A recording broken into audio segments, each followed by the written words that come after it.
अब एक दूसरा मॉडल है कि जो बच्चे करना चाहते हैं कि भाई मैं किताब से डायरेक्टली पढ़ूँ, कि बुक ली मैंने और बुक उठाया, बुक से डायरेक्टली मैंने पढ़ना चालू कर दिया। तो आपको क्या लगता है इसमें से दोनों में से कौन सा मॉडल ज़्यादा सक्सेसफुल है? और इस समय जो टाइम आ गया जहाँ पर ऑनलाइन लेक्चर्स, वन शॉट्स भी आ गए हैं और पता नहीं क्या, मतलब ऑनलाइन के अंदर तो बहुत इनोवेशन हो गया लेक्चर्स वर्सेस बुक्स, क्या चीज़ बेटर रहेगी? कि ये जो क्वेश्चंस आप जो लिखते जा रहे हैं, जो टीचर आपके सामने लाइव क्लास में सॉल्व कर रहे हैं, ये तो टीचर ने करे हैं ना क्वेश्चन मेरे भाई, ये क्वेश्चन आपके नहीं है। ठीक है, आपको इन क्वेश्चंस को अपने नाम कराना है, रजिस्ट्री करानी है आपको। तो इन क्वेश्चंस की रजिस्ट्री आपके नाम पे हो, उसके लिए आपको क्या करना पड़ेगा? सक्सेस यूं ही नहीं, ऐसा नहीं कि यूं हाथ करा और यूं आके, लो हैंगिंग फ्रूट नहीं है भाई ये बहुत पतले से पेड़ का सबसे ऊपर जो फल टंगा हुआ है वो है सक्सेस। तो उसको पता होना चाहिए कि मेरी श्रद्धा नहीं है सर, मैं 10 में से 10 मैं कर ही नहीं सकता, और मैं नहीं बनाऊं, मैं टॉप 1000 के लिए नहीं हूं सर, ठीक है ना। अगर बाय द वे आपको ये समझ में आता है टॉप 1000 के लिए नहीं हो, तो आप ये वाला एटीट्यूड भी मत पालो कि मैं बाहर हूं। लोगों ने लिखना न के बराबर कर दिया है, न के बराबर लिखना चालू कर दिया है। क्यों? क्योंकि उनको लिखने की आदत ही नहीं बची। वो जैसे पीडीएफ, अब टीचर लिख रहा है ना, एक टाइम आएगा जब टीचर की जमात खत्म हो जाएगी, फिर कौन लिखेगा? लेकिन सर एक बात बताओ, ऐसे तो उस टाइम आप ज्यादातर उसी चीज पर फोकस रखिए जहाँ पर टीचर्स ने जो आपको नोट्स लिखवाए हैं, टीचर ने जो क्वेश्चंस आपको कराए हैं, टीचर का जो होमवर्क है दिया हुआ। कि सर जी क्या होता है ना, मैं वहाँ पे पेपर में करता हूँ तो मेरे से क्वेश्चन नहीं बनते, लेकिन मैं घर पे आके देखता हूँ मेरे से बन जाते हैं। तो मैंने कहा कि देख भाई ऐसा है ना, सबसे कॉमन क्वेश्चन है, ठीक है। तो मैंने उसको सबसे ज्यादा क्वेश्चन ये पूछा जाता है, तो मैंने उससे जवाब दिया, इसका मतलब ये कि तेरा दिमाग बढ़िया है लेकिन उसकी प्रोसेसिंग स्लो है। नजर दुश्मन पर रहे, पलक भी झपकने न पाए। तो आपका क्वेश्चन देखते ही ऑप्शन पे भी नजर जानी चाहिए। अगर आप बोलो कि मेरी ऑप्शन पे नजर नहीं गई, मैं तो केवल क्वेश्चन पढ़ता रहेगा, तो फिर आप एग्जाम के पैटर्न को नहीं समझे ना। If exam is an objective type question, you have to see the option along side. तो आज हम लोग आ चुके हैं मैथ्स की one of the best faculties के साथ, GB sir, MC sir and SP sir. और वीडियो स्टार्ट करने से पहले सर मैं आप लोगों से सॉरी बोलना चाहता हूँ, क्योंकि इस वीडियो के अंदर मैं थोड़ा सा हार्श हूँगा। मुझे बच्चे का साइड रखना है, और टीचर्स काफ़ी कुछ बताते हैं, मुझे लगता है काफ़ी कुछ प्रैक्टिकल भी नहीं होता है बच्चे के लिए, फिर वो क्वेश्चंस जो होते हैं वो मैं पुट इन करता रहूँगा। तो स्टार्ट करते हैं वीडियो को, एक एक करके डिस्कशन करेंगे सारे पॉइंट्स के ऊपर। सर सबसे पहले मैं आप सबसे कॉमन क्वेश्चन पूछना चाहूँगा। एक बच्चा है जिसके 10th के मैथ्स में मैं कह रहा हूँ 80 मार्क्स आए हैं, मतलब मैं 95 वाले को नहीं पकड़ रहा, कुछ 80 मार्क्स आए, कम मार्क्स आए, मैं मान ले रहा हूँ 80 नंबर आए। वो जेई एडवांस की मैथ्स में 50% या 60% स्कोर कर सकता है कि नहीं? मेंस में तो चलिए वो अच्छा कर ही लेगा, जब एडवांस में अच्छा करेगा तो वो कर सकता है कि नहीं? मैं इंडिविजुअल ओपिनियन चाहूँगा। डेफिनेटली कर सकता है, ठीक है। मेरे हिसाब से तो अगर बाय द वे कोई भी बच्चा जिसने 80% लाने के बाद में अगर ये डिसाइड करा है कि वो कुछ करना चाहता है, ठीक है, तो कर सकता है।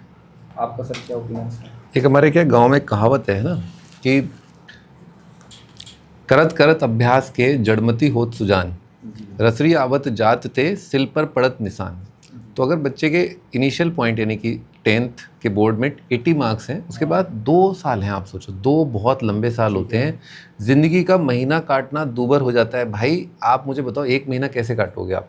वहाँ 2 साल में अगर वो अच्छे से मेहनत करे, सिंसियर रहे, कंसिस्टेंट रहे, अपने टीचर्स के दिए हुए मार्ग जो बताया है उस पर वो चले, तो he can do it. But इसमें बस मैं एक पॉइंट ऐड करूँगा कि है ना, आपने बोला ना 50-60% इन जेई एडवांस। देखिए मैं ना एक रैशनल तरीके से चलता हूँ। तो जेई में क्या चक्कर है कि आप अगर 50-60% मैथ्स में स्कोर करना चाहते हैं तो आप कर लोगे, लेकिन आपका फिजिक्स और केमिस्ट्री भी है। तो please keep your score balanced. Balance बनाना बहुत इंपॉर्टेंट है अगर आपको अच्छी रैंक चाहिए तो 50-60% को चेज मत करो। ओवरऑल मतलब आईआईटी एडवांस के एग्जाम में 50-60% को चेज करो, फिर मैथ्स का रोल आप डिसाइड करो। ठीक है सर, आपका क्या इसमें? बिल्कुल कर सकता है। जो बच्चा 80% मार्क्स पा रहा है वो आगे जा कर के बिल्कुल बहुत अच्छा कर सकता है, प्रोवाइडेड कि जितनी बातें टीचर बता रहे हैं उसको उस पर वो ज़्यादा फोकस रहे। कई बार क्या होता है बच्चा बहुत सारी किताबों पर लगने लगता है, तो वो चीज़ ना करके जितनी चीज़ें टीचर बता रहे हैं, जिस तरीके से बता रहे हैं, उन सारी चीज़ों को अगर बहुत अच्छे से फॉलो करता है तो डेफिनेटली करता है। और लोग बच्चों ने किया भी है। 84% वाला बच्चा भी 1000 के आसपास का रैंक लाया है 10th। तो ये मतलब प्रूवन है कि बच्चा कर सकता है और आगे भी करता रहेगा। मेरी 80% से कम थी 10th बोर्ड में, 80% से कम था आपके। वैसे आपके मार्क्स पूछूं 10th के, तो मतलब क्या 80 से कम थे, 80 से कम थे मैथ्स के अंदर। हाँ 90। आप तो चल 97 टॉप स्कूल का टॉपर। तो टॉप के स्टूडेंट ही थे, मतलब मैथ्स पढ़ा रहे हैं तो जनरली वो बेटर रहेगा ओवरऑल परसेंटेज देता है। लेकिन 10th ने फाउंडेशन डाल दी थी, 10th ने इंटरेस्ट डेवलप कर दिया था कि मैथ्स में जाना समझदारी है। अच्छा, एक चीज़ आप लोग के में कॉमन थी कि आप लोगों ने बोला कि यार टीचर्स का रोल बहुत ज़्यादा रहता है, जैसे जैसे टीचर्स बोल रहे हैं, जो टीचर्स बोल रहे हैं वो करते रहो। मैं आपसे एक चीज़ पूछना चाहता हूँ, एक मॉडल है कि टीचर्स का लेक्चर देखा मैंने, जो टीचर्स ने मेरे को क्वेश्चन सॉल्विंग करने को दी वो मैंने कर ली। अब एक दूसरा मॉडल है कि जो बच्चे करना चाहते हैं कि भाई मैं किताब से डायरेक्टली पढ़ लूँ, कि बुक ली मैंने और बुक उठाया, बुक से डायरेक्टली मैंने पढ़ना चालू कर दिया। तो आपको क्या लगता है इसमें से दोनों में से कौन सा मॉडल ज़्यादा सक्सेसफुल है? और इस समय जो टाइम आ गया जहाँ पर ऑनलाइन लेक्चर्स, वन शॉट्स भी आ गए हैं और पता नहीं क्या, मतलब ऑनलाइन के अंदर तो बहुत इनोवेशन हो गया लेक्चर्स में। लेक्चर्स वर्सेस बुक्स, क्या चीज़ बेटर रहेगी, मतलब एक तरीके से क्वेश्चन सॉल्विंग इंप्रूव करने के लिए? क्वेश्चन सॉल्विंग इंप्रूव करें। वैसे देखा जाए तो बुक से आज तक मैंने तो नहीं देखा इंडिविजुअली बुक पढ़ करके कोई बच्चा अपने आप ही निकल गया। ऐसा गुदड़ी का लाल जिसे कहते हैं ना, वो तो बहुत रेयर है। तो बेसिकली टीचर की जरूरत तो पड़ेगी, चाहे वो ऑफलाइन में पढ़े चाहे वो ऑनलाइन में पढ़े, बट टीचर तो रिक्वायर्ड है फर्स्ट ऑफ ऑल। और हाँ, बुक करनी ही पड़ेगी डेफिनेटली। बुक के करे बगैर या फिर मतलब जो भी उसका प्रॉब्लम के अंदर अगर भाई जो भी है उसके शीट्स वगैरह दी गई हैं वो तो उसे करना ही पड़ेगा। मेरा टेक ये इस पे कि आपकी किताबों से मेरे को केवल एक ही शिकायत है, किताबें बोलती नहीं है। अच्छा। और वीडियो लेक्चर्स और लेक्चर्स जो हम करियर विल पर देते हैं उसमें हम बोलते हैं, एक्सप्लेन करते हैं, हमारे एक मैजिकल वर्ड्स हैं जो हमने सेट किए हैं अपने एक्सपीरियंस के बेसिस पर, जिससे बच्चा बहुत आराम से बातें समझ जाता है, ग्रैस्प करता है, और जो फंडामेंटल जो आइडिया रिक्वायर्ड होता है ताकि वो एक पहला इलस्ट्रेशन अपना कर ले जो बहुत बेसिक होता है, तो वहाँ तक वो put the value get the answer तक पहुँच जाए। फिर उसके बाद एक नॉच ऊपर, फिर एक नॉच ऊपर, धीरे धीरे बेबी स्टेप लेता हुआ वो एडवांस लेवल तक के क्वेश्चन तक पहुँचे। तो उसे लैंग्वेज सारी समझ में आनी चाहिए, यानी कि सवाल का जो है वो धागा वो कर पाना चाहिए कि अच्छा ये पार्ट मीन्स दिस, ये पार्ट मीन्स दिस, ये पार्ट मीन्स दिस। देखिए उसके बाद फिर there is no end to do number of questions. You can go for any problem book, you can do text book का questions, you can do any number of solved example. देखिए market में बहुत अच्छी अच्छी किताबें हैं, हमारा खुद का स्टडी मटेरियल करने का टाइम नहीं होता है बच्चों के पास, क्योंकि हम बहुत ही बेसिक से लेकर के एडवांस तक जाते हैं। शुरुआत में DPPs होती हैं, O1 O2 O3 O4 exercise होती हैं, फिर हमारा IIT मेन का PYQ है, फिर हमारा JEE एडवांस का PYQ है। इतना सब अगर वो कर ले फिजिक्स केमिस्ट्री मैथ्स के अंदर, उसके पास आप यकीन मानिए मेरे भाई टाइम नहीं बचता है। पर हाँ अगर फिर भी है तो yes we all three are there. हम लोग एक चीज़ सर इसी में मैं इंक्लूड करना चाहूँगा कि आपने बोला कि क्लास के अंदर हमने मान लिए एक बच्चे को 0 to 1 पहुँचा दिया, कि एक तरीके से वो बहुत बेसिक क्वेश्चन है वो कर पा रहा है। आज के दिन में जो बच्चे मेन, जितना मैंने ऑब्जर्व करा है, मतलब 99% जनता की मैं बात कर रहा हूँ, वही 1% बच्चा जिसको मैथ्स में इंटरेस्ट आ रहा है वो तो चलिए करता ही है पढ़ाई। 99% बच्चा लेक्चर देखता है और जब प्रॉब्लम्स लेक्चर के अंदर आती है तो खुद से ट्राई नहीं करता। वो बेसिकली लेक्चर के अंदर अब टीचर ने प्रॉब्लम कराई और आपने बस देख लिया कि टीचर को करते हुए और उसको लग रहा है कि उसने खुद से कर ली। इसका कितना इंपॉर्टेंस है कि लेक्चर के अंदर बैठ, क्योंकि मैं तो बहुत बोलता हूँ चिल्ला के भाई लेक्चर के अंदर प्रॉब्लम्स ट्राई करो, तुम्हारा पहला प्रॉब्लम शीट के अंदर इसलिए नहीं बनता क्योंकि तुमने क्लास में प्रॉब्लम खुद से ट्राई नहीं करी। इसका कितना इंपॉर्टेंस है कि खुद से ट्राई करना चाहिए और जो मिसिंग पीस रह रहा है या जो पार्ट समझ में नहीं आ रहा है वो तुरंत टीचर से के सामने सोल्यूशन है उसको समझ लेना चाहिए। इसका कितना बड़ा इंपॉर्टेंस है आपके पास? बिल्कुल उसका इम्पोर्टेंस है, इसलिए इम्पोर्टेंस है क्योंकि जब टीचर किसी इलस्ट्रेशन को बता रहा होता है ना तो बहुत सारी बातें बोलता है उस क्वेश्चन के बारे में। ठीक है। तो बच्चा क्या करता है कि अगर उन बातों को अगर ध्यान से सुनता है कि इस क्वेश्चन को हम इस प्रकार से क्यों कर रहे हैं, हमारा क्या स्ट्रैटेजी है, दूसरा क्वेश्चन आएगा तो हम क्या सोचेंगे, वो सारी बातें बच्चे को बहुत अच्छे से सुननी चाहिए। ठीक है। और उसके बाद उन प्रॉब्लम्स पर फोकस करना चाहिए और अगर इन सारी बातों को वो सुनता है तो वो जो भी किताब लगाएगा उसमें उसको ये सारी चीज़ें याद रहेंगी और वो क्वेश्चन बहुत आसानी से कर पाएगा। ठीक है। दूसरी बात, जब भी हम सभी लोग मतलब अगर कुछ दे रहे हैं करा रहे हैं तो शुरुआत के 2-3 सवालों के बाद से हम हमेशा कोशिश करते हैं कि बच्चे को 2 मिनट 3 मिनट या 1.5 मिनट का टाइम दे ताकि वो कम से कम अपना थॉट प्रोसेस जनरेट कर पाए। ये भी कह रहे हैं कि वो पूरा सॉल्व भी करता है, लेकिन कम से कम एक थॉट प्रोसेस उसका रहे कि हाँ हमें इस क्वेश्चन को इस तरीके से आगे लेकर के जाना है। तो वो चीज़ बच्चे को दिया जाना चाहिए और हम सब देते भी हैं और उससे उसका मतलब 100% है कि उसका जो दिमाग होगा वो क्वेश्चन की तरफ ज़्यादा बढ़िया से। ठीक है। देखिए इस समय पर अगर वायदे ढंग से देखा जाए ना तो पूरी इंडस्ट्री का ज़्यादा से ज़्यादा जैसे तकरीबन 15 लाख बच्चे जो है मेंस का एग्जाम दे रहे हैं, तो अपन मोटे तौर पे ये मान लेते हैं कि 15 लाख बच्चे ही हैं। 15 लाख बच्चों में से अगर अपन बड़े सारे इंस्टीट्यूट जिनको अपन जानते हैं उनकी ऑफलाइन की सारी कैंडिडेट सर्च को गिन लेते हैं तो ज़्यादा से 2 लाख बच्चा बढ़ रहा होगा, इससे ज़्यादा बच्चा ऑफलाइन के अंदर नहीं है। इसका मतलब ये कि मेजरली बच्चा इस समय पे ऑनलाइन में है। अगर भाई जब बच्चा ऑनलाइन के अंदर है तो ऑनलाइन के अंदर उसके साथ में एक्चुअली में क्या होता है ना, ये क्वेश्चन अब बच्चे की तरफ ज़्यादा उठने लग जाता है। मतलब ये कि ये क्वेश्चन क्या उसको किससे पढ़ना चाहिए किससे नहीं पढ़ना चाहिए इससे ज्यादा उसकी तरफ घूम जाता है कि पढ़ना चाहिए लगातार या नहीं पढ़ना चाहिए। ठीक है। क्योंकि अगर वो पढ़ रहा है तो चाहे बुक से पढ़ रहा है चाहे वो टीचर से पढ़ रहा है, दोनों ही केसेस के अंदर उसकी विन विन सिचुएशन, उसे कोई हरा नहीं सकता। तो आप कह रहे हो कंसिस्टेंटली अगर वो पढ़ाई कर रहा है हाँ। तो कहीं ना कहीं प्रॉब्लम्स का सॉल्यूशन निकल आता है। हाँ। लेकिन सर इसी में एक चीज़ और मैं ऐड करना चाहूँगा, जैसे अब यहाँ पर हमने जो मोटा मोटा डिस्कशन करा, इसमें क्या आप मेरे को एक स्टेप वाइज प्रोसेस बता सकते हो या बहुत क्लैरिटी से समझा सकते हो, क्योंकि ये एक तरीके की मास्टर क्लास है बच्चे के लिए कि मैं थ्योरी कैसे करूँ, सॉल्विंग कैसे करूँ, PYQs कैसे करूँ।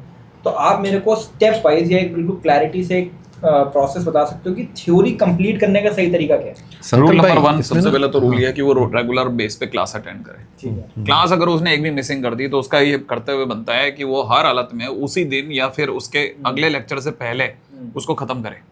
ठीक है। उसको बहुत लंबी छुट्टियां नहीं लेनी। क्लास में नोट्स बनाने चाहिए। हाँ, क्लास में नोट्स ऑब्वियसली मैथ्स के अंदर नोट्स बनाने चाहिए। अगर भाई हाँ देखो कई मैंने अभी बहुत सारे ऐसे बच्चों को देखना चालू करा है जो क्या करते हैं ना पीडीएफ इकट्ठी कर लेते हैं। हाँ ठीक है। आप वो ऑनलाइन में जैसे पीडीएफ आ जाती है अपने पास की नोट्स नहीं रखने, हाँ पीडीएफ तो नोट्स पीडीएफ रखते हैं वो आजकल है ना। अब पीडीएफ को रखने के बाद में कई मतलब मैक्सिमम बच्चों के साथ मैं बताता हूँ उनके साथ प्रॉब्लम क्या होती है ना, वो पीडीएफ को जमा नहीं पाते, अरेंजमेंट उनका बिगड़ जाता है। मान लो ये भी एक लेक्चर की या एक चैप्टर की भी पीडीएफ गायब हो गई, गई तो गई। ठीक है। ठीक है। ठीक है ना। तो और दूसरा क्या, आपको अपनी राइटिंग का एक अलग ही सुख होता है। ठीक है। आपकी आंखें बहुत जल्दी पहचान लेती है। मैं इन दिनों मेरे कई दूसरे टीचर से भी बात होती है, मैं सिर्फ अपने ही फील्ड की बात नहीं कर रहा, दूसरे फील्ड की बता रहा हूँ। लोगों ने लिखना ना के बराबर कर दिया है, ना के बराबर लिखना चालू कर दिया है। क्यों? क्योंकि उनको लिखने की आदत ही नहीं बची। ठीक है। वो जैसे पीडीएफ अब टीचर लिख रहा है ना, एक टाइम आएगा जब टीचर की जमात खत्म हो जाएगी फिर कौन लिखेगा। आप पूछ रहे थे ना कि लेक्चर का प्रिपेयर करने का बेस्ट वे क्या है। ठीक है। देखिए गाविश सर ने बहुत सही बात बोली। आपका पिछले लेक्चर का, जैसे आज का लेक्चर करने आप आए, आज से एक दिन पहले का या 2 दिन पहले का, डिपेंडिंग की 11th-12th में आपका तब तक का कंटेंट कितना रेडी है, इसके बेसिस पर डिसाइड होता है कि आपको जो आज की क्लास है उसमें कितना समझ में आएगा। मानते हो नहीं मानते हो? ठीक है। आप प्रिपेयर होकर के आओगे तो उतना अच्छा आपको समझ में आएगा। दूसरी चीज़, आपका पेन चलते रहना चाहिए, क्योंकि वो आपका अटेंशन स्पैन बढ़ाता है, आपका कॉन्सेंट्रेशन बढ़ाता है। सोचो अगर आप पेन आपके हाथ में नहीं है, आपका कलम लगातार चल नहीं रहा है, तो आपका ध्यान इधर उधर भटकने के बहुत ज़्यादा चांस है। ठीक है। और एक बार आपको क्लास इलस्ट्रेशंस को क्लास खत्म होने के बाद भी देखना चाहिए। उसका कारण ये कि ये जो क्वेश्चंस आप जो लिखते जा रहे हैं, जो टीचर आपके सामने लाइव क्लास में सॉल्व कर रहे हैं, ये तो टीचर ने करे हैं ना क्वेश्चन मेरे भाई, ये क्वेश्चन आपके नहीं है। ठीक है। आपको इन क्वेश्चंस को अपने नाम कराना है, रजिस्ट्री करानी है आपको। तो इन क्वेश्चंस की रजिस्ट्री आपके नाम पे हो, उसके लिए आपको क्या करना पड़ेगा, इन क्वेश्चंस को लिखो और फिर अब अपना खुद का दिमाग लगाओ, देखो कि आप इनको कर पा रहे हो नहीं कर पा रहे हो, क्योंकि ये तो आप कर पाने चाहिए। These are the very basic questions. Thereafter you can go to the problem questions, यानी कि जिसमें आपको आंसर नहीं पता है, ठीक है, वो ट्राई करो। बस इस तरह से आपका लेक्चर प्रिपेयर हो गया। तो ये पोस्ट लेक्चर हो गया एक तरीके करेक्ट है ना। तो पोस्ट लेक्चर ये करना है और pre lecture homework, post lecture homework हमारे पास। देखिए यही चीज आपका एक लेक्चर पीछे तक हो जाएगा। बस यहीं पर सर पर लेक्चर की बात हो रही है तो आप तीनों ही टीचर्स, मुझे लग रहा है एक करियर विल के बैच के अंदर इस समय आप पढ़ा रहे हो, और मुझे पता लगा है, मुझे लगा बहुत महंगा होगा बैच। मतलब ऑब्वियसली 3 बहुत टॉप फैकल्टी तो ऑब्वियसली, तो मुझे लगा कि बहुत महंगा 50,000 का बैच होगा, 60,000 का बैच होगा। रिसेंटली मुझे पता लगा है बहुत ही अफोर्डेबल बैच है। तो यहीं पर वैसे लिंक भी मैं डाल दूंगा डिस्क्रिप्शन में, आप देखना चाहो स्टूडेंट्स को देख लीजिएगा। बाकी मैं एक बात ये बताइए सर कि 3 टीचर्स की कोई जरूरत पड़ेगी, कंफ्यूज ना हो जाए बच्चा कहीं? नहीं सर बताएंगे। सर आप बताओ। आप वैसे देखा जाए तो 3 भी कम है। ठीक है, कहते क्योंकि हैं अगर सर मार्केट में तो कहते हैं एक टीचर से पढ़ना चाहिए, एक टीचर से पढ़ेंगे तो उस बेसिकली पूरा कंसेप्चुअल अंडरस्टैंडिंग आता है उससे। तो आपके हिसाब से 3 टीचर, देखिए हर जैसे कैटेगरी में बांट लेते हैं बच्चे को। ठीक है। अगर बाय द वे कुछ बच्चे ऐसे हैं जो स्ट्रगलिंग है, वो थ्रू स्ट्रगलिंग है, उनसे गलतियां होती हैं, वो बार बार ठीक होते हैं, ठीक होने के बाद में वापस स्ट्रगल करते हैं, फिर वापस गिर जाते हैं, ये एक प्रोसेस में रहता है। ठीक है। एक वो बच्चा है जो बिल्कुल एकदम सीधा लकीर का फकीर है, भाई साहब सीधा सीधा चलता जा रहा है। एक वो बच्चा है जो उसको पता है कि यार मैं इस साल रिजल्ट कर ही दूंगा। उसका ये लफड़ा नहीं है कि मेरा होगा कि नहीं होगा, उसका लफड़ा ये है कि मुझे ये रैंक ही चाहिए साहब। तो क्या तीनों को एक ही जैसे आदमी संभाल सकते हैं क्या? अगर देखा जाए तो वैसे बहुत मुश्किल नहीं है, संभाला भी जा सकते हैं। बट अगर बाय द वे सोचो किसी बच्चे को समझ में आता है कि यार ये कैटेगरी का आदमी तो मेरे को यहाँ से यहाँ तक मेरे को सफर मेरा आसान कर सकता है। ठीक है। दूसरे बच्चे को समझ में आता है मैं स्ट्रगल करता हूँ लेकिन मेरे को हर बार है ना, मेरे को ये आदमी मेरे को जोड़ ही लेता है। ठीक है। एक है ना, ये सर तो बराबर ही चलते जा रहे हैं, इन्होंने नोट्स भी बनवा दिए, मेरे ये भी कर दिया। तो आप जब 3 तरह के बच्चे हो सकते हैं तो 3 तरह के टीचर क्यों नहीं हो सकते? मतलब अलग अलग स्टूडेंट्स को अलग अलग टीचर्स के अकॉर्डिंग जिससे उनकी सिनर्जी बने, जिससे उसके बस, according हाँ। पढ़ाई करनी चाहिए। सारा खेल सिनर्जी का है। आप देखो, जिसमें जो देख लिया ना, वो ना, जब आपने भगवान में पत्थर देख लिया तो भगवान नहीं दिखेगा, पत्थर में भगवान देख लिया तो फिर पत्थर नहीं दिखेगा। ठीक है, सही बात है, बिल्कुल ठीक बात है। देखो इसमें ना मैं एक चीज़ ऐड करूँगा।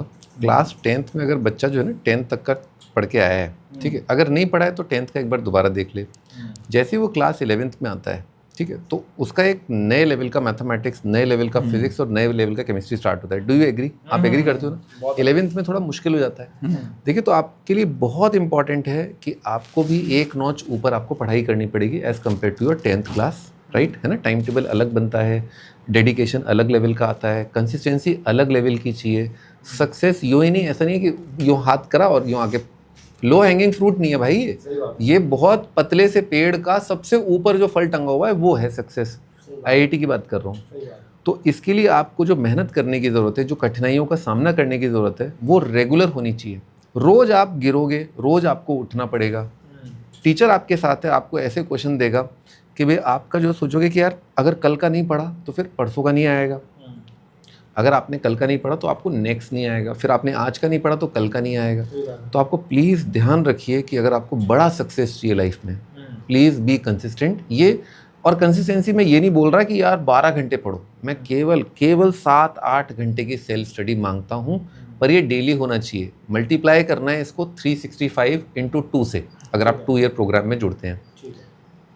तो आप कह रहे हो कंसिस्टेंटली पढ़ाई करनी चाहिए। बिल्कुल बिल्कुल सर, मैं आपसे स्टार्ट करूंगा एक नया क्वेश्चन। आप कुछ बोल रहे थे, एक क्वेश्चन मैं आपसे स्टार्ट कर लेता हूँ। सर, सॉल्विंग करने का एक तरीका होता है मेरे हिसाब से। मैं देखता हूँ कि अगर मैं भी मैथ्स के अंदर, वैसे मैं अपने बारे में बताऊँ तो मैथ्स मेरा फेवरेट नहीं था, क्योंकि मैथ्स मेरे से ज़्यादा बनती थी। मेरा फिजिक्स सबसे फेवरेट था। हाँ, वो मेजर स्टूडेंट्स का होता है, क्योंकि फिजिक्स विजुलाइज कर सकते हैं, और खासकर जो रोटेशन तक की फिजिक्स होती है वो तो टीचर सामने ही दिखा देते हैं, पहिया घुमा के दिखाए देते हैं, तो और मजा आता है करने में। ठीक है, तो अब सीन क्या है सर, देखिए, सॉल्विंग जब हम करने जाते हैं, मेरे साथ भी प्रॉब्लम आती थी, मेजर बच्चों के साथ आती है कि मैंने लेक्चर देख लिया, मैंने क्लास इलस्ट्रेशन लगाया, मैं सॉल्विंग करने गया। सॉल्विंग मेरे से 10 क्वेश्चन जब मैं बनाने जाऊँगा केमिस्ट्री के, 10 में से मेरे ऑलमोस्ट 8 या 9 बन जाएंगे, जो 2 नहीं बनेंगे या 2 गलत हुए होंगे, उसमें मैंने कुछ सिली मिस्टेक करी होगी, मुझे ऐसा ही लगता है। फिजिक्स के अंदर भी जो नहीं बना होता है उसका भी सोल्यूशन वगैरह देख लेते हैं, चीज़ें समझ आ जाती है। मैथ के अंदर होता क्या है, मेजर स्टूडेंट्स जब क्वेश्चन नहीं बनता है डिमोटिवेट हो जाते हैं। उनको लगता है कि यार मैंने जो पढ़ा वो तो क्या गलत तो नहीं है, या मैंने 2 घंटे वेस्ट तो नहीं कर दिया कि मैं इसको 10 सवाल लगाने और 10 में से भाई 3 नहीं बन रहे, 4 नहीं बन रहे। सही तरीका स्टेप बाय स्टेप क्या है क्वेश्चन करने का, और फिर जो क्वेश्चन ना बने उससे लर्निंग एक्सट्रैक्ट करने का सही तरीका क्या है, एक एक करके आप एक बार बता दिए। बहुत इंपॉर्टेंट क्वेश्चन है, थोड़ा सा आंसर अच्छे से दिएगा, क्योंकि ये बच्चे का सबसे इंपॉर्टेंट पार्ट है मेरे हिसाब से वीडियो का। जैसे मान लो 10 क्वेश्चन एक बच्चा कर रहा है, मान लो ठीक उसको है। डीपीपी दिया गया 10 सवाल का, ठीक है। तो जनरली जो भीड़ वाला मतलब 80 to 85% जो मतलब स्टूडेंट है, उनमें ऐसा होता है कि बच्चा 3 कर पाता है या 4 कर पाता है जनरली, ठीक है, तो 6 नहीं कर पाता है। तो ये ज़्यादा दिन तक चलते जाते हैं तो बच्चा डिस्ट्रैक्ट होता है, इसमें कोई दो राय नहीं। लेकिन हम लोग हमेशा बोलते हैं, और हमेशा 11th में जब नया बच्चा आता है तो उसको ये चीज़ फेस करने को मिलता है, ठीक है। लेकिन जब वो 6 क्वेश्चन जो नहीं कर पा रहा है, ठीक है, उसको लेकर के उसको बहुत ज़्यादा मतलब हार्ट ब्रोकन टाइप नहीं होना है, हर क्वेश्चन को लेकर के और फिर वहाँ पर दिल पे नहीं लेना क्वेश्चन, दिल पे मिलता है। लिखना है कि वो किस जगह पर फंस रहा है, ठीक है। और जब उसका सोल्यूशन जब क्लास में डिस्कस किया जा रहा होगा, जब उस क्वेश्चन को बताया जा रहा होगा, तो आपको हर बार उसको बहुत बारीकी से देखना है कि हम जिस पॉइंट पे फंसे थे उस पॉइंट पे सर ने क्या सोचा, सर की स्ट्रेटेजी क्या थी सोचने की, या हम जो क्वेश्चन इनिशिएट करे थे। प्रॉब्लम को बहुत बार इनिशिएट करने का तरीका बहुत इंपॉर्टेंट होता है, ठीक है, मैथमेटिक्स में, कि आप सवाल को कैसे इनिशिएट कर रहे हो। तो वो जब हम लेक्चर में बताएंगे तो उससे उसको पता चलना चाहिए कि अच्छा ऐसे सोचना है। तो धीरे धीरे करके, ये ऐसा नहीं है कि 2 दिन 4 दिन 6 दिन में खत्म होने वाला है, और उसकी जर्नी भी इतनी छोटी नहीं है भाई, 730 दिन है उसके पास, सही बात है, ठीक है। तो उस जर्नी में उसको काफ़ी कम टाइम में, ऐसे करके 15-20 दिन में इस तरीके का वो हो जाएगा कि उसके क्वेश्चन 3 से 4, 4 से 5 और 6-7 बनने लगेगी, अगर वो इन सारी चीज़ों को फॉलो कर रहा है। 10 में से 10 क्वेश्चन मैथ्स के अंदर बनाना वो एक आइडियलिस्टिक, वो तो खैर थोड़ा सा मतलब वो आप चीज़ हो गई। लेकिन हाँ, साथ साथ उसको ये भी, कई बच्चों का एक और दिक्कत रहता है टाइम का, मैथ्स में टाइम का लेकर के बहुत बड़ा प्रॉब्लम रहता है, क्योंकि बच्चा सॉल्व करने जाता है और इधर उधर का मेथड लगाएगा तो वही क्वेश्चन उसको 8-9 मिनट का लगने लगेगा। ठीक है। जबकि हमारे पास इतना टाइम है नहीं, हमारे पास तो 2.5 मिनट का एवरेज टाइम होगा। ठीक है, उसमें तो वो क्या करेगा, इनिशिएट जब करेगा तो उसको बहुत ज़्यादा टाइम लग रहा होगा, तो उसको फिर अपने लिए थोड़ा सा टाइम ज़्यादा दे करके पहले 3-4 मिनट, 4.5 मिनट, 4 मिनट का पर क्वेश्चन, मतलब 10 क्वेश्चन करे तो 40 मिनट तक दे। उसके बाद धीरे धीरे टाइम रिड्यूस करता जाए, जैसे जैसे उसका स्पीड बनता जा रहा है, तो इस तरह से उसकी स्पीड प्लस एक्यूरेसी दोनों बनेगी। ठीक है सर, आपके मान लो, हाँ, तो मेरा थॉट ये रहता है कि जब 11th का बच्चा नया नया आता है, एक होता है 11 to 12 मूविंग बच्चा। ये बच्चा काफ़ी धक्के खा चुका है ना, इसको अकल भी आ चुकी है और ये अपना करियर बनाना चाहता है और इसे पता है ये काम मुश्किल है, तो उसका एक अलग जवाब होगा। अभी अपन 11th के अंदर जो तुरंत आता है बच्चा, उसकी बात करते हैं। मेरा पहला रूल ये है कि 11th क्लास के बच्चे को कोई होमवर्क न देना शुरुआत के 15 दिन तक। मैंने रिपीटर में भी इस साल यही किया था। मैंने करियर पर शुरुआत के 15 दिन कोई होमवर्क नहीं दिया। मैंने बोला बस लेक्चर को पढ़ लो, समझो, देखो क्या क्या चीज़ें हैं, क्योंकि ये चीज़ बार बार रिपीट होंगी। इस चैप्टर का नाम होता है बेसिक मैथमेटिक्स। और ये हर क्वेश्चन की फ्रेमिंग में आता है। आप इमेजिन करो, एक चीज़ है बेसिक मैथमेटिक्स, जिसे कहते हैं इनइक्वालिटी, क्वाड्रेटिक, छोटा मोटा सीक्वेंस सीरीज, छोटी मोटी ज्योमेट्री, छोटा मोटा स्ट्रेट लाइन, छोटा मोटा ट्राइंगल। ये चीज़ बार बार हर क्वेश्चन की फ्रेमिंग में काम आएगी। अब ये कितनी इंपॉर्टेंट है मैं बच्चे को बता देता हूँ कि इसको बार बार, आपका की इंग्रेडिएंट तो नहीं है ये, it is not the heart of the question, but it will be certainly use to make the part of a question या framing of question. Once you are done with basic mathematics, अब आप थोड़ा सा क्या है, थोड़ा fighter mode में आ जाते हो, क्योंकि आपको पता चल जाता है यार बेसिक मैथमेटिक्स भी ठीक ठाक था। तो पॉइंट इज कि वी स्टार्ट ग्रेजुअली, हम बहुत बेबी स्टेप से स्टार्ट करते हुए, तब हम कहीं एक चलो मैं 5 किलोमीटर दौड़ के देखता हूँ एक बार, फिर हम उस मोड में आते हैं। तो स्टार्ट ग्रेजुअल करना बहुत इंपॉर्टेंट होता है, स्पेशली 11th क्लास के बच्चे के लिए। अब बात करते हैं 11वीं से 12वीं के लिए। 11वीं से 12वीं का जो बच्चा है ना, एक बहुत तगड़े वाले ट्रांजिशन में होता है। 11वीं के अंदर आप यकीन नहीं मानोगे, आपको वैसे फील आया ही होगा अपनी IIT प्रिपरेशन में कि 11वीं में क्वेश्चन बहुत कम बनते हैं। क्यों सर? 11वीं का बच्चा बहुत कम क्वेश्चन कर पाता है। लेकिन आप यकीन नहीं मानोगे, एकदम से, और यही वो मंथ्स हैं, मतलब जैन, फैब, मार्च 11th क्लास के, और इसके बाद अप्रैल में वो 12th में जाएगा। यही बच्चा है ना भोकाल बन जाता है। ये बच्चा है ना, आप इमेजिन करो, क्वाड्रेटिक का अपना जो पूरा लेक्चर्स होता है, उसमें 10 to 12 lectures I take to complete 11th class. और क्वाड्रेटिक का वेटेज देखो, यहीं पर डेफिनेट इंटीग्रेशन 9 लेक्चर में हमने कई टॉप इंस्टीट्यूट्स में खत्म कराया है। डेफिनेट का वेटेज ज़्यादा है या क्वाड्रेटिक का? डेफिनेट के डबल वेटेज है, पर उसका जो सिलेबस है हमने करा दिया 9 लेक्चर के अंदर। ठीक है, how do you explain that? It is just because बच्चे का ब्रेन पावर नेक्स्ट लेवल पहुंच चुका है। 1 साल उसने खतरदस्त जबरदस्त प्रॉब्लम सॉल्विंग करी है। हाँ, खतरनाक जबरदस्त, सॉरी। ठीक है, मतलब आप तो ग्रेजुअल चलता है मामला। एक तरीके से बच्चे का माइंड भी ट्रेन होता जा रहा है। Obviously, yes, calculations are getting repeated day by day ना। आपका जो क्वाड्रेटिक है वो आगे फिर आएगा, फिर सीक्वेंस सीरीज फिर आएगा। भाई इंटीग्रेशन का सवाल हवा में तो बनेगा नहीं, फंक्शन आएगा ही आएगा। तो कैलकुलेशन बार बार रिपीट होती है। 40-50% तक कैलकुलेशंस मैथमेटिक्स में आगे आने वाले चैप्टर की पिछले किए हुए चैप्टर से आने ही वाली है भाई। मेरे हिसाब से तो 11th के अंदर आते टाइम पे, और खासतौर पे जब वो साइंस मैथ्स ले रहा है ना बच्चा, तो उसको कुछ एक चीज़ों को तो धर्म ग्रंथ की तरह मान लेना चाहिए कि भाई साहब देखो, पहली चीज़, जितनी कम से कम छुट्टियां काट सकता है कम से कम छुट्टियां काटे। मैथ्स के अंदर तो बिल्कुल वो सोचना ही नहीं है, क्योंकि देखो इसमें क्या लिंकेज होती है। वो तो सर वैसे भी होता है ना, वो मीम्स वगैरह भी आते हैं कि मैथ्स के टीचर तो कभी छुट्टी नहीं करते हैं। बारिश बाढ़ में, सॉरी बारिश नहीं, बाढ़ में आ रहे है ना। तो एक्चुअली क्या है, एक तो उसको छुट्टी नहीं काटनी, दूसरा उसको इस बात को समझ के चलना है कि भाई देखिए, ये जो 11th है ना, इसमें अगर आपको किसी चीज में, मान लेते हैं किसी चीज में उसको बहुत मुश्किल आ रही है, ठीक है ना, तो ये टेम्परेरी है, ये टेम्परेरी है। जैसे जैसे वो आगे चलता चला जाएगा ना, ये सारी चीजें बहुत स्ट्रांग हो जाएंगी अपने आप ही।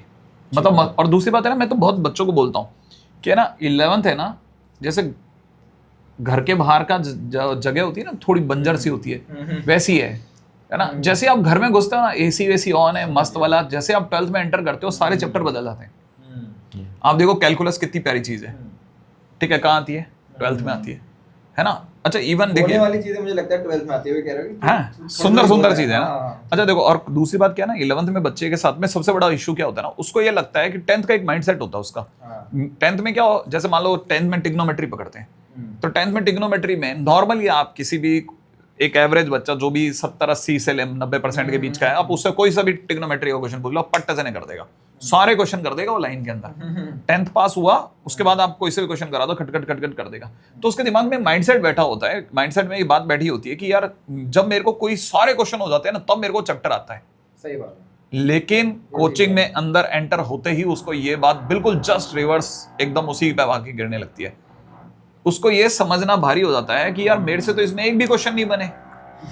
कई बार तो ऐसा भी होता है कि पूरी पूरी शीट खाली है, लेकिन उसके बावजूद उसको चीजें आती हैं। अब मैं उस चीज को, जैसे अभी सर ने बताया ना, मैं आपको एक एग्जांपल देता हूँ। जैसे आप है ना कभी इंटीग्रेशन के क्वेश्चन उठाइए तो आपको पता लगेगा 40% क्वेश्चन जो टिग्नोमेट्री के होते हैं, उसमें अंदर टिग्नोमेट्री के टर्म्स यूज हो रहे होते हैं, ठीक है ना। हाँ, टिग्नोमेट्री के जहां वो sin 2 थीटा को लेकर के पहले परेशान होता है ना, आज वही sin 2 theta minus sin 3 theta का इंटीग्रेशन वो खटाक से कर देता है, कर ही देता है ना। तो क्यों हो रहा है? मैं उनको बच्चों को कहता हूँ, देखो तुम तो कहते थे टिग्नोमेट्री खराब है तुम्हारी, लो ये तो हो रहे हैं तुमसे।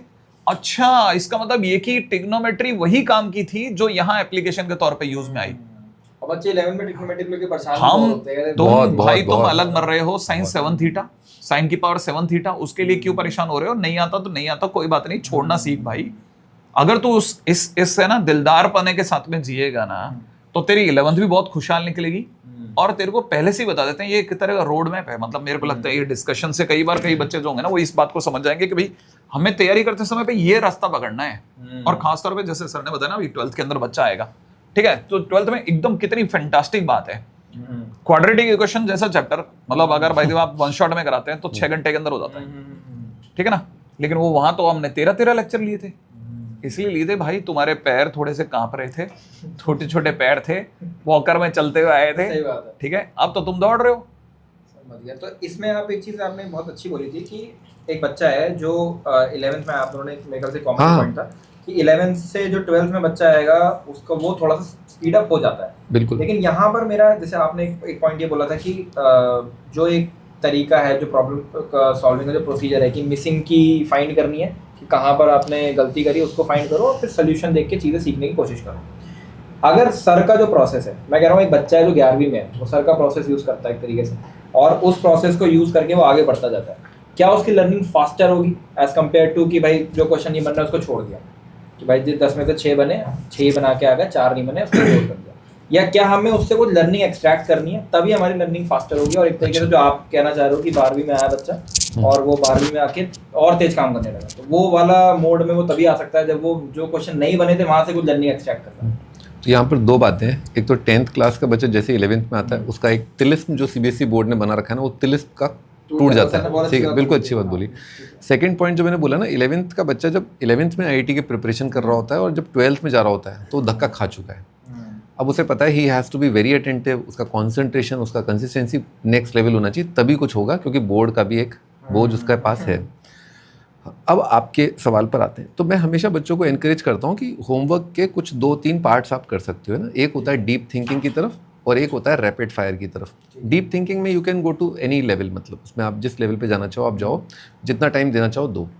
और एक दूसरा पार्ट होता है जिसमें अपने को IIT मेन या टाइम फ्रेम के अंदर आपको क्वेश्चंस अटेम्प्ट करने चाहिए। ये बहुत इंपॉर्टेंट है, क्योंकि बच्चा अपने आप से एक्सपेक्ट करता है कि वो IIT मेन का जो मॉक टेस्ट होगा उसमें उसी लेवल का परफॉर्म कर पाएगा जितने क्वेश्चंस वो घर पे बैठ के आलती पालती मार के चद्दर ओढ़ के और कच्चे बनियान में बैठ के दे रहा है।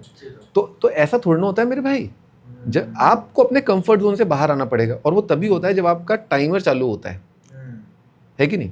मतलब टाइम बाउंड तो चीजें करनी बिल्कुल बिल्कुल, लिमिटेड होमवर्क का शुरुआत में तो नहीं करना, शुरुआत में नहीं करना, जैसे जैसे ग्रेजुअली आगे बढ़ो बढ़ता जाएगा उसको, मतलब टाइम बाउंडेशन के अंदर कम मैथमेटिक्स तो करना ही पड़ेगा। मेरे भाई ऐसे समझो ना, आप 1 महीने बाद आपका मॉक टेस्ट है, आपने प्रैक्टिस क्या करी? केवल क्वेश्चंस करने की, ये प्रैक्टिस आपकी नहीं। यही आप बहुत बड़ी गलती कर रहे हो। Your practice should be as per the requirement of your exam, which is solving 25 questions in 1 hour limited time frame. तो उसके अकॉर्डिंग आप डिवाइड कर सकते हो प्रोपोर्शनेट पार्ट्स में, कि मैं मान लो मैं 10 क्वेश्चन करता हूँ तो आधे घंटे में कर लो या 20-25 मिनट में। इस तरह से अपने आप को चैलेंज करते रहो, घर पे भी, है ना। बहुत बच्चे ज़्यादा टाइम लेते हैं, कई बार 40-45 मिनट तक ले लेते हैं, तो वो कोई दिक्कत नहीं, कोई दिक्कत नहीं, आराम से बिल्कुल उसको धीरे धीरे टाइम को कम करो। बहुत बच्चों मेरे हिसाब से ना बच्चे को पहले सबसे पहले जान लेना चाहिए कि मैं कौन हूँ।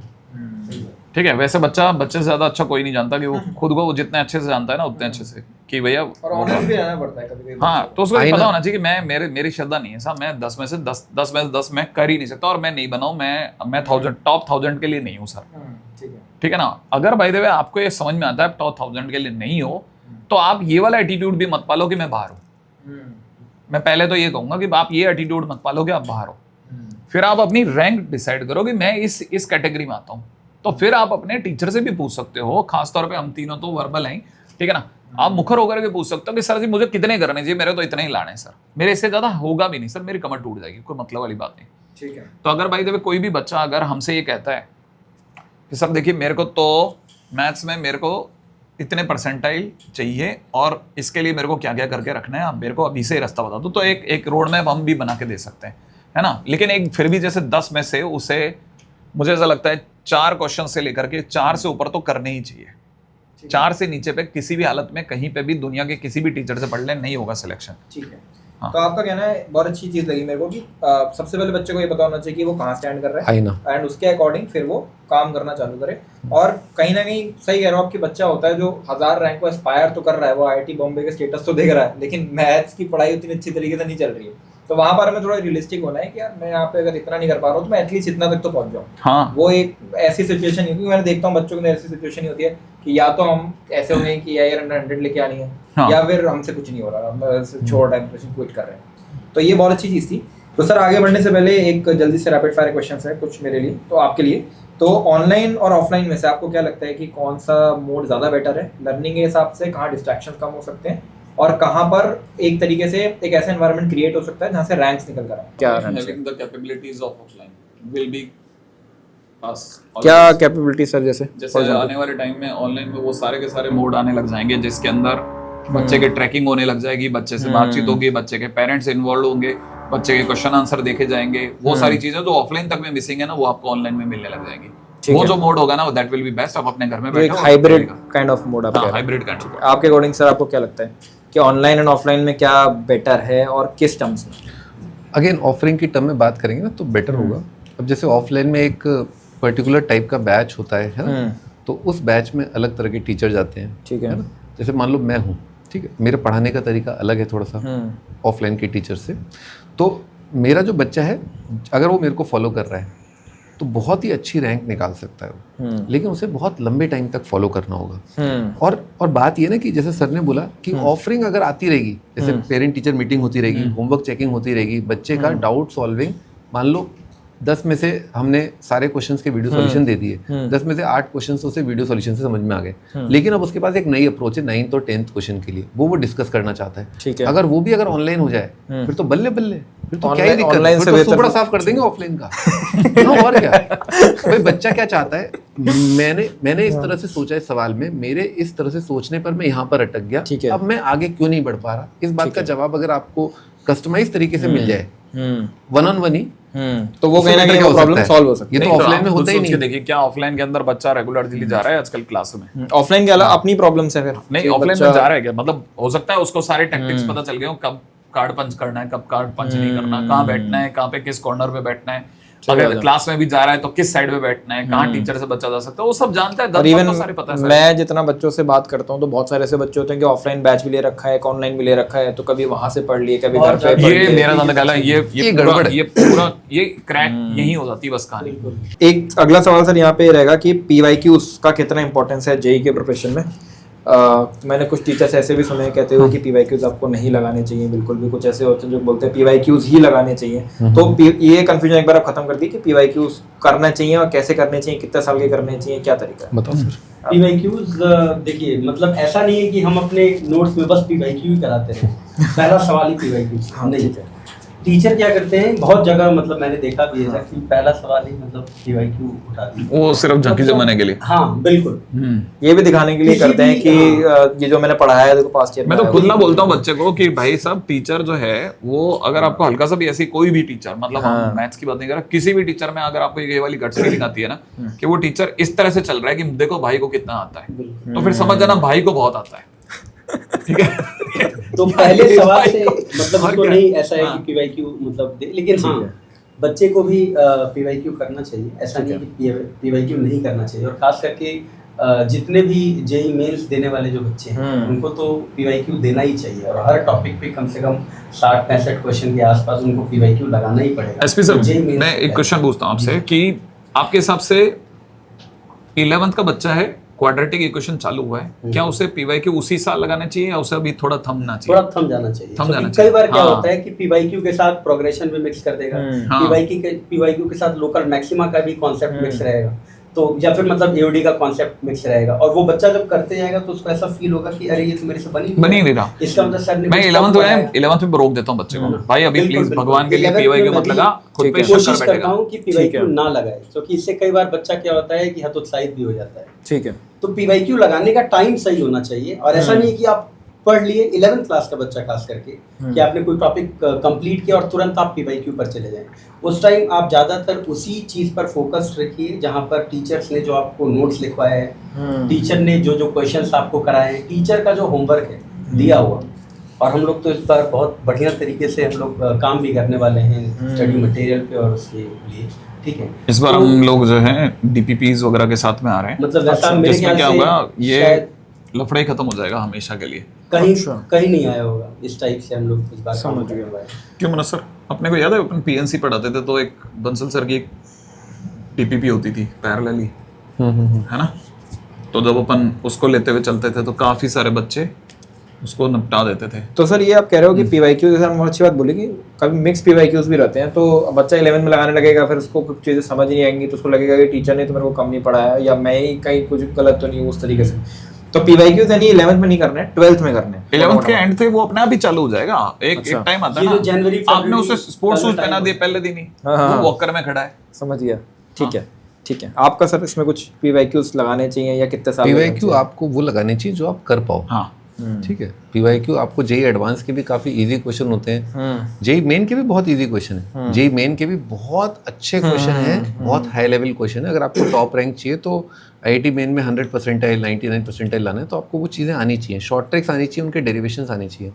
ठीक है। तो वो आप एक बार कर लो ना, आप एक बार, तो आपको कॉन्फिडेंस आ जाता है। वो टीचर खुद ही कई बार बता देते कि भाई Obviously, ये obviously, करना है, ये मत करना है, ये मत करना है। इसमें 12 का कॉन्सेप्ट टीचर रेटेड लगाओगे तो ज्यादा बेहतर है बिल्कुल, एज कम्पेयर टू। इसका मतलब ये कि बच्चे को इंटरेक्ट करना पड़ेगा टीचर से, ठीक है। कि ना भैया देखो सर जी क्या मैं लगाना चाहता हूँ, कौन कौन से लगाऊं आप जैसे सर ने खुद ही बताया ना, जैसे ओमेगा का सवाल आ रहा है क्वाड्रेटिक के टाइम पे, आयोटा का सवाल आ रहा है, तो अभी मत कर, उसको भी छोड़ दे। वैसे भी हम उसको शीट में नहीं रखते, हम तो जैसे जैसे प्रोग्रेसिव आगे बढ़ते हैं कि अगर क्वाड्रेटिक पहले है सीक्वेंस बाद में, तो क्वाड्रेटिक में सीक्वेंस का सवाल नहीं आता, ठीक है। सीक्वेंस के अंदर क्वाड्रेटिक आ जाता है। पूरे डिस्कशन से मुझे एक बात तो क्लियर हुई है कहीं ना कहीं कि बच्चे अगर पूरी तरीके से एक अच्छे टीचर पे डिपेंड होके और उसके अकॉर्डिंग वो 2 साल चल लेते हैं तो कहीं ना कहीं मैथ्स बन जाएगी, उसमें मैथ्स में प्रॉब्लम नहीं आनी चाहिए।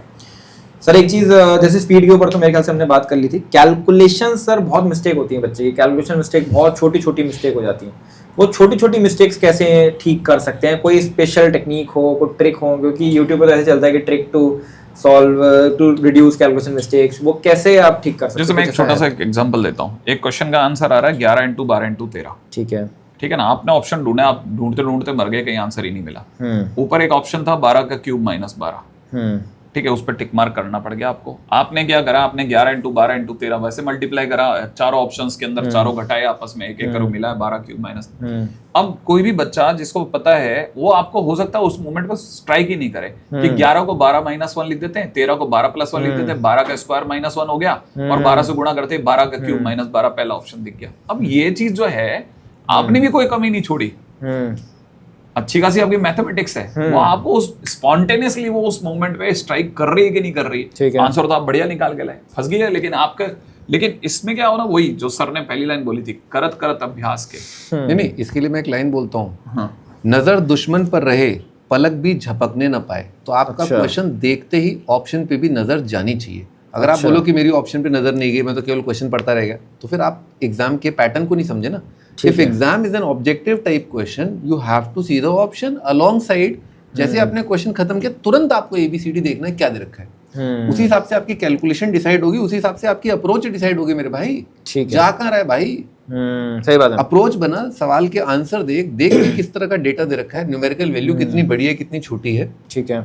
इसमें क्या होता है, एक बार मैं बात बताना चाहता हूँ, होता क्या है कई बार कि बच्चा कैलकुलेशन को लेकर के इतना डरा रहता है हम्म कि एक स्टेप करता है और फिर पुराने वाले में उसको हमेशा लगता है कि हाँ मैं गलत किया होगा शायद, हाँ कर मेरे से रहा हूँ, गलती फिर हो मैं गई। कहीं गलत तो नहीं किया हूँ। भाई आपको अपने स्टेप्स को इतना मजबूत रखना, और ये शुरुआत से ही आपको अपनी स्ट्रेटेजी बनानी है कि आप शुरुआत से ही जो स्टेप आपने लिख लिया, जो कैलकुलेशन कर दिया, आप अपने आप पर डाउट मत करो कि अरे पुराना वाला गलत तो नहीं है, क्योंकि दो आगे रखता है और एक नजर पीछे पे रहता है, तो इधर भी गलती हो जाती है। ये बहुत कॉमन है।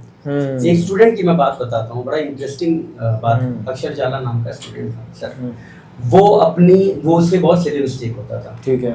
वो अपनी हर गलती को एक डायरी मेंटेन किया हुआ था ठीक और है। अपनी हर गलती पे सिली मिस्टेक हर क्वेश्चन पे लिखता था, ये क्वेश्चन मुझसे क्यों गलत हुआ है, सिली मिस्टेक है, कॉन्सेप्चुअल एरर है, या किस प्रकार का मिस्टेक मैंने किया है, या मेरे को पैटर्न पकड़ना चाहता था। बिल्कुल। ठीक है। और हर क्वेश्चन पे वो लिखता था। तो एक दिन मेरे को उसने अपनी डायरी दिखाई और मैंने डायरी देखा, और वो डायरी में एकदम बहुत बढ़िया से लिखा हुआ है कि सर मेरे पहले मैं इतना करता था, 8 सिली मिस्टेक था।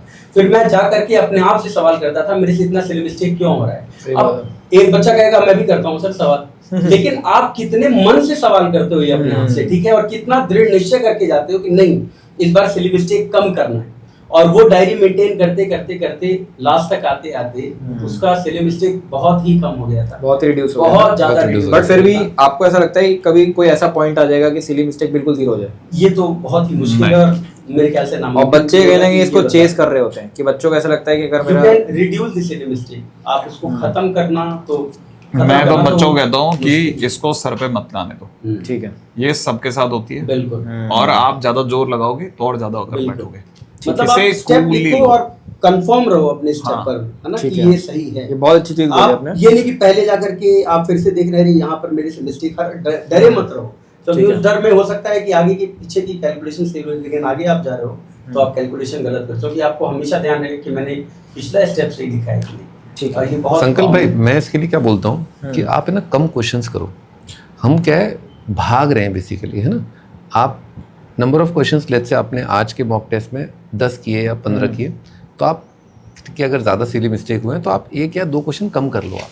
ठीक है। और इसे मैं बोलता हूँ कि ठहराव लाओ अपनी अप्रोच के अंदर। इससे क्या होगा, आप जो लिखने की जो आदत है ना, धड़ धड़ धड़ लिख रहे हो, वो कम होगी। आप कम स्टेप्स में क्वेश्चन करोगे, जो आपको इवेंचुअली आगे चल के बहुत फ़ायदा देगी।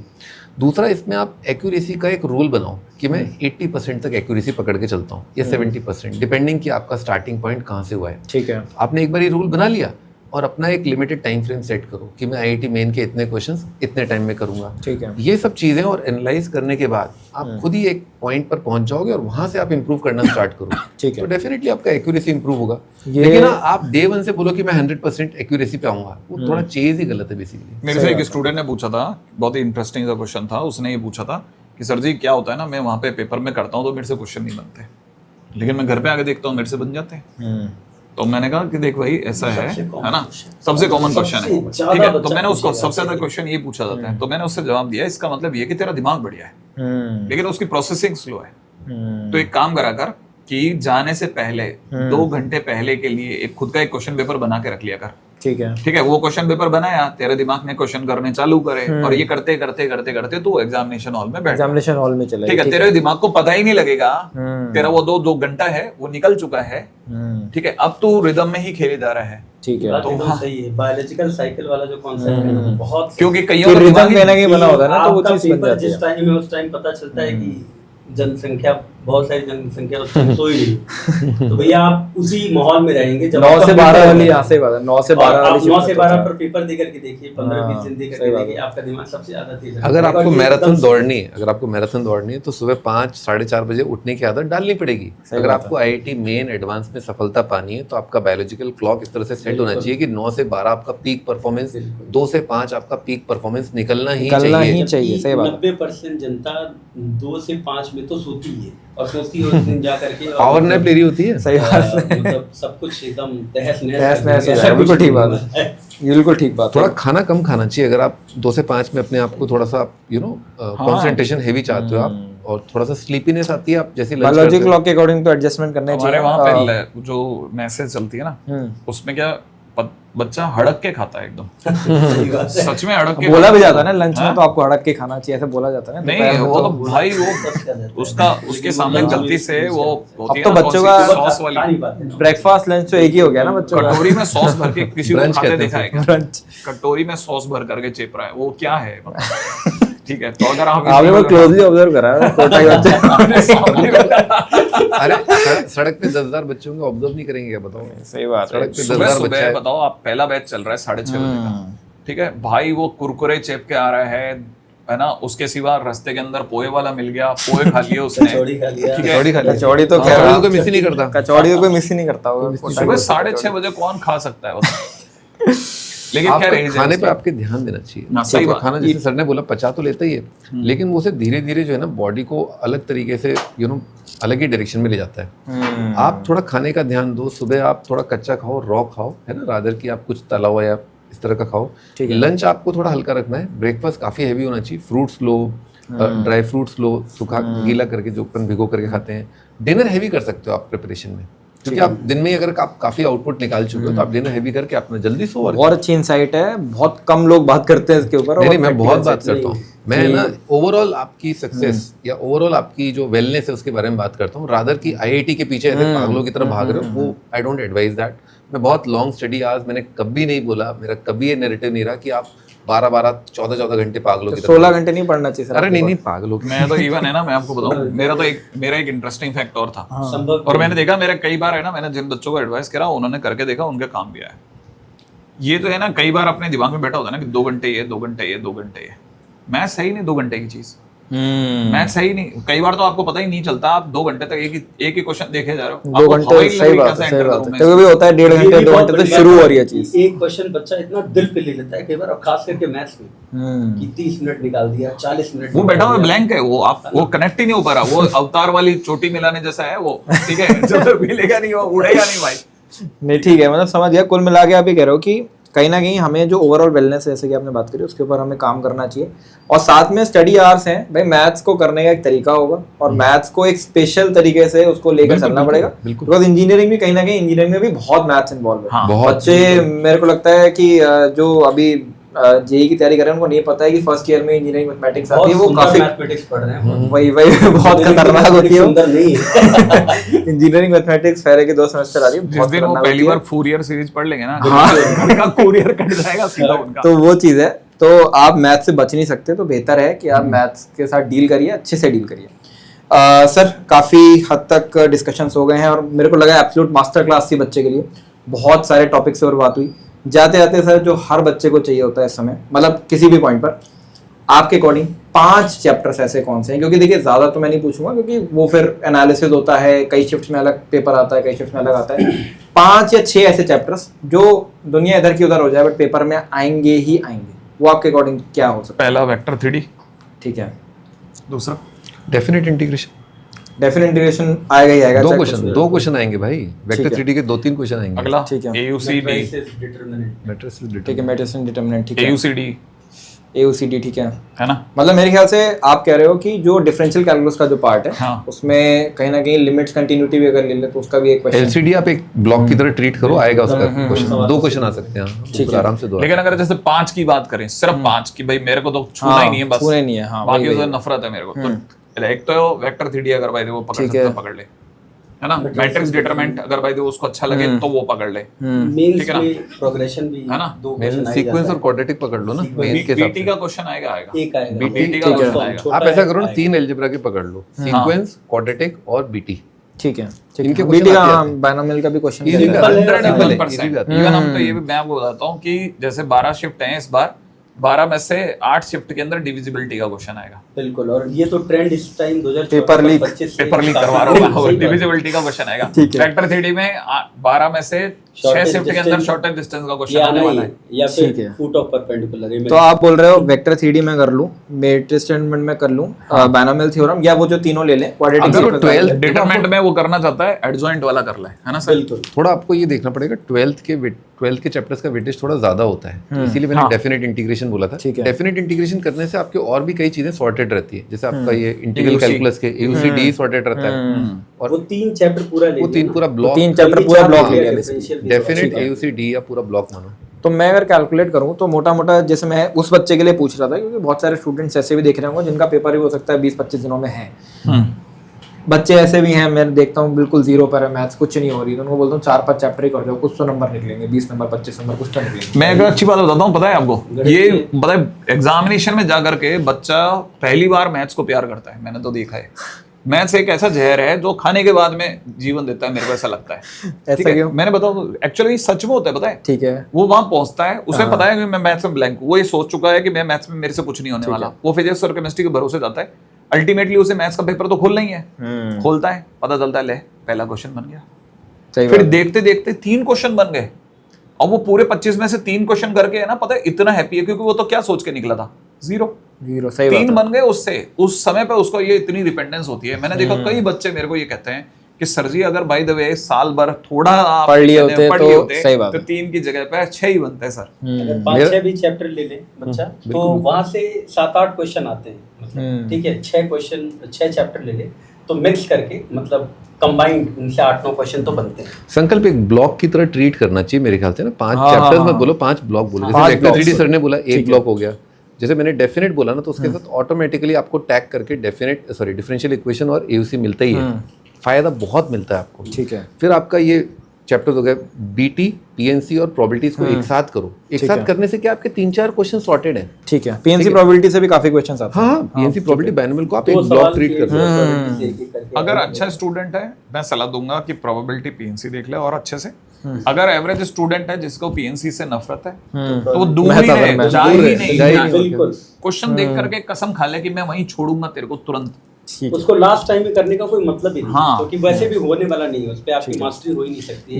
मैं एक्चुअली जब सर जेई की तैयारी कर रहा था तो मेरे को मैथ्स नहीं बनती थी। मेरा सेट ऑफ जो चैप्टर्स थे वो रहते थे कि मैं वेक्टर 3D कर गया था, स्ट्रेट लाइन सर्किल कर जाता था, क्योंकि आगे का भी वैसे आगे का मैंने सेकंड अटेम्प्ट में कर लिया था, बट आगे का जो कोऑर्डिनेट था वो पहले में छोड़ के गया था।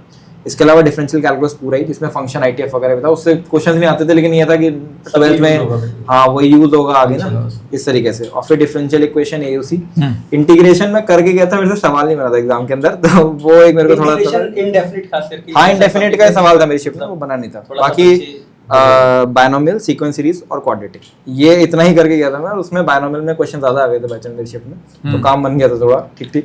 तो एक चैप्टर और भी है, उसका नाम है कॉमेडी चैप्टर।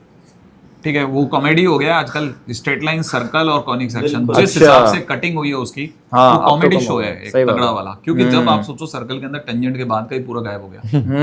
ठीक है, इससे आसान भी हो गया वो, तो उस ब्लॉक को आप जरूर करके जाओ। लाइन, सर्कल, सवाल मिलने वाले हैं वाला ब्लॉक अब आसान हो गया, काफी कुछ कट कर देना उससे। कुछ नहीं करना, पैराबोला की एक बेसिक इक्वेशन पकड़ के रखनी है, उसके अंदर एक्सेस वगैरह डायरेक्टर से ये देखना है, कुछ नहीं करना आपको, एक्स्ट्रा कुछ बचा ही नहीं है। काफी कुछ कट हो गया, सही बात है। क्योंकि कुछ उसमें एक टाइप का क्वेश्चन जो बहुत आजकल मतलब पूछ रहा है, जो लेंथ ऑफ कॉर्ड हर बार लेंथ ऑफ कॉर्ड, वो उसके लिए सबसे बेस्ट क्वेश्चन। ठीक है, क्योंकि वो टाइम टेकिंग बहुत बेहतरीन मास्टर क्लास हो गई सर। मेरे टाइम पे छोड़ा ही नहीं। हाँ, मेरे टाइम पे 2 और चैप्टर आते थे, स्टैटिस्टिक्स और मैथमेटिकल रीजनिंग। मैथमेटिकल तो नहीं आते, हाँ स्टैटिस्टिक्स अभी भी आता है। एक सवाल है और स्टैट सर अच्छा चैप्टर है जो आता है, मैं वही कह रहा था, स्टैट हमेशा में से आता है, मतलब लास्ट में ही ध्यान आता है, वो बायोमोलिक्यूल्स की तरह है। सब जेईई एडवांस में जुड़ गया है।